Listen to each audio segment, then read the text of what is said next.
Okay, hi everybody. We're going to try to see if we can't walk you through creating your own dichotomous key.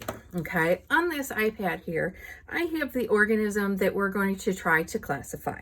Okay, now one of the things you got to remember is that if 25 of you create this dichotomous key, 25 dichotomous keys are going to be different because there's lots of different ways to create a dichotomous key. You can look at, like for these organisms here, you can look at how they taste. You can look at ingredients that are included in them. You can look at size and shape and lots of different things. Okay, so one of the first things that you'll want to do when you have a group of stuff that you want to create a key for is you're going to want to sort of sort them out. Okay, start with the basics.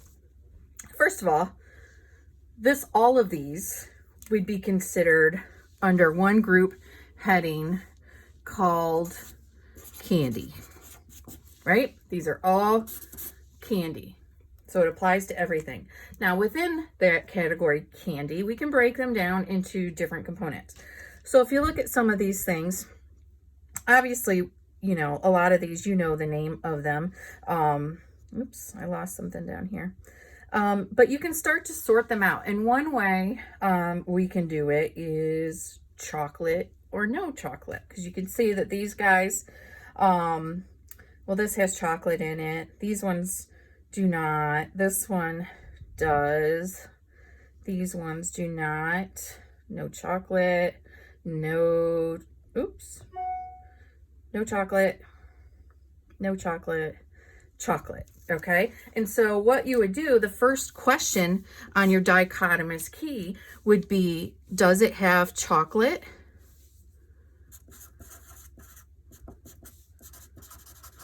Or does it not have chocolate?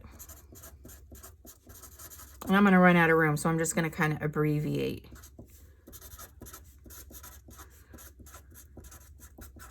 Okay, so that's already going to separate everything out. So now you want to look at sort of one of the sections here. So we're going to look at, does it have chocolate?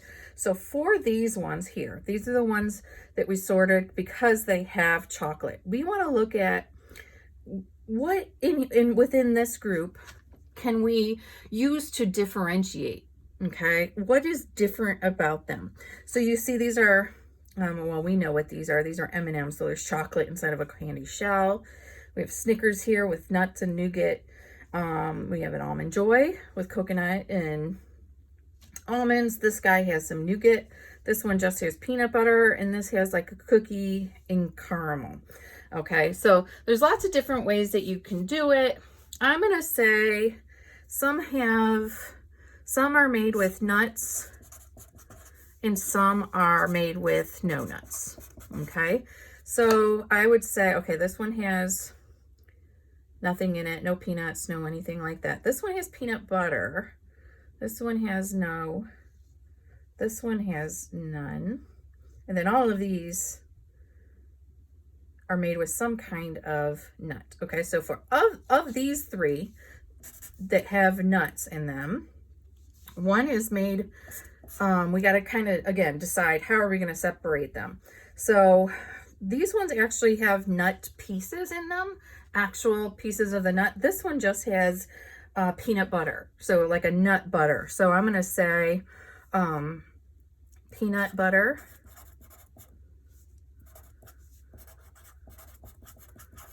And this one is no peanut butter. Okay, so if this one has peanut butter, we're going to separate this group by what has peanut butter and what doesn't, all of a sudden this one is all by itself. So we've arrived at its name. So we can call that Reese's Peanut Butter Cup.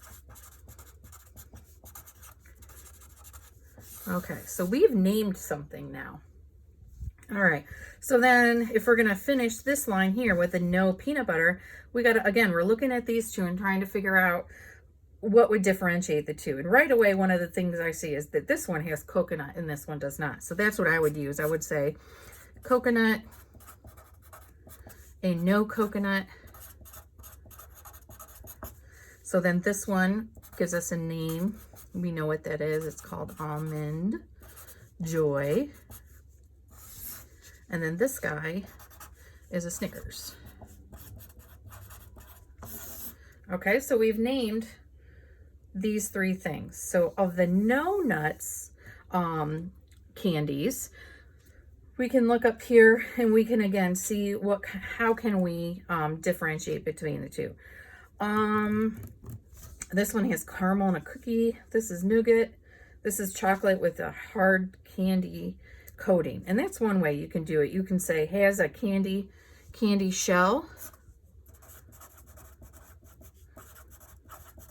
or no shell. Okay, so this would be the candy shell. That would mean that this guy is named now, and we know that that is an M&M. Okay, so of the new shell then, we'll look again. This is nougat, this is caramel and a cookie, so we can just use caramel.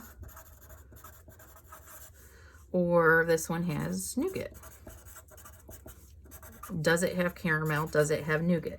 So the one with caramel is a Twix. Oops, don't know how to spell Twix. And the one with nougat is a Three Musketeers. Okay, so now we've basically divided and arranged half of our organisms. So now we have the other half to kind of contend with and organize. So if we look at these now over here, you can kind of try to figure out how you want to sort it out. Okay, right away I see some of these things, like these are particularly sour. These ones tend to be a lot sweeter. So that's and these would be really sweet. So that's kind of my first step that I would do is it sweet or is it sour? So I'm gonna kind of try to extend it over here as much as I can so I have more room. I'm gonna say sweet or sour. Okay, so this is sour. Even though I know what those are called, and they're called sweet tarts, to me they're sour, so I'm going to leave them in the sour group. These guys would go in the sour group, and that would leave these two in the sweet group. Okay, now between the two, there's a couple different things you can say. These guys have fruit flavors, where these ones have peanut butter. You can say these ones have more of a candy coating and these ones don't. I'm just going to use peanut butter. I'm going to say peanut butter. And those are Reese's Pieces. And we're going to say this one's fruit flavored.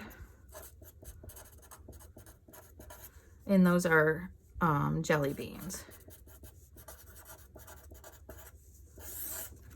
Okay, so now we have this group up here, the sour stuff that we have yet to name. We know these are hard, those are kind of squishy.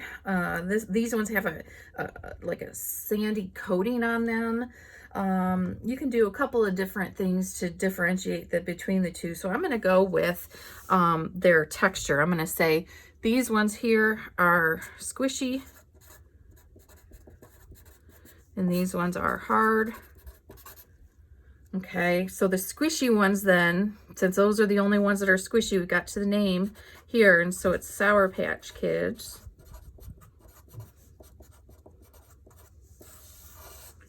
And so then we have two hard ones, and right away the biggest difference between the two, since they're kind of the same color and they kind of taste the same, is the size. Okay, so then we have big and little, big pieces and little pieces. So that the big pieces are sweet tarts and the little pieces are nerds. Whew, okay, so we have gone through and we have created this sort of, we call this a cladogram. We've basically, would be the first step to creating a dichotomous key, because what you notice is this isn't typical of what we've been doing. The next step would be to learn how to take this and turn it into a dichotomous key.